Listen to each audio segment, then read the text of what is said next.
News.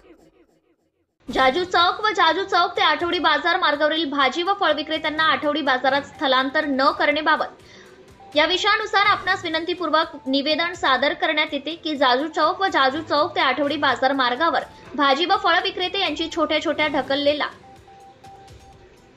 व पाल टाकलेली दुकाने आहेत। नागरिकांची सोय आणि भाजी व फळ विक्रेत्यांच्या सुविधानुसार ही दुकाने आहेत। हे भाजी व फळ विक्रेते अत्यंत गरीब घरातील असून ही छोटी दुकाने त्यांच्या उत्पन्नाचा स्रोत आहे। या उत्पन्नावर त्यांच्या कुटुंबाचा उदरनिर्वाह अवलंबून आहे। या भाजी व फळ विक्रेत्यांना नगर परिषदेने सूचना देऊन आठवडी बाजारात दुकाने हलवण्यास सांगितले आहे।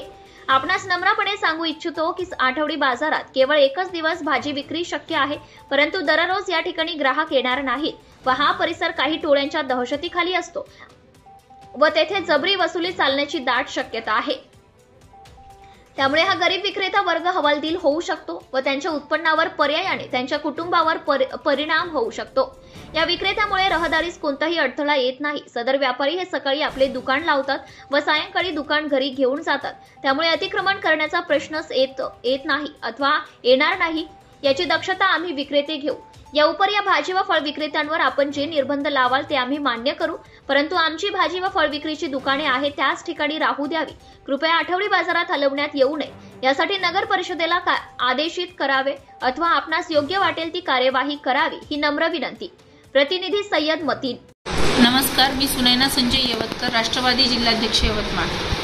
आम्ही सगळे यवतमाळकर इथे यासाठी जमलेलो आहोत की जाजू चौकामध्ये आठवडी बाजारामध्ये या सगळं भाजी मार्केटवाल्या लोकांचा प्रॉब्लेम असा झाला आहे की नगर परिषदेने त्यांना आठवडी बाजारामध्ये जागा दिलेली आहे आणि ती जागा त्यांना सोयीची नाही आहे। महिलांना खाली बसावं लागतं, तिथे मटन मार्केट आहे, कस्टमर जात नाही, ग्राहक भाजी घेत नाही।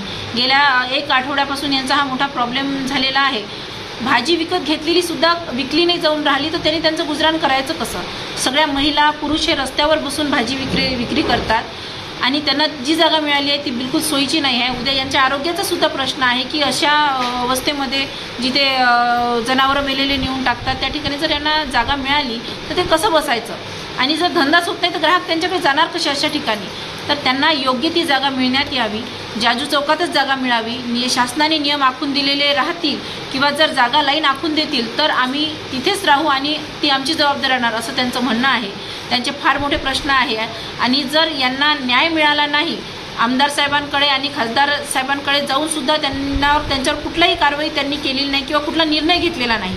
शासन मायबाप असताना, सरकार मायबाप असताना जर यांच्यावर अशासारखे जर अन्याय होत असेल तर हा शासनाचा नाही तर या लोकांचा निर्धार असा आहे की उद्या धरणे आंदोलन किंवा उपोषण आम्ही करू आणि आम्हाला न्याय मिळाला पाहिजे अशी यांची तातडीची विनंती शासनाला आहे। आज आम्ही आदरणीय जिल्हाधिकाऱ्यांना भेटलो, त्यांनी सांगितलं की 2 दिवसात CO साहेबांना आणि SP साहेबांना भेटून याच्यावरती 100% तोडगा काढण्यात येईल।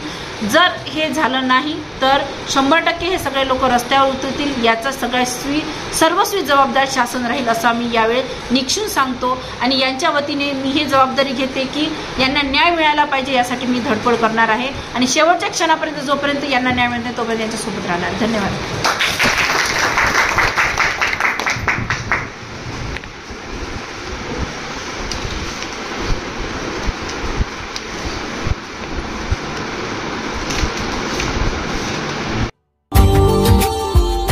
Subscribe now and press the bell icon. Never miss an update.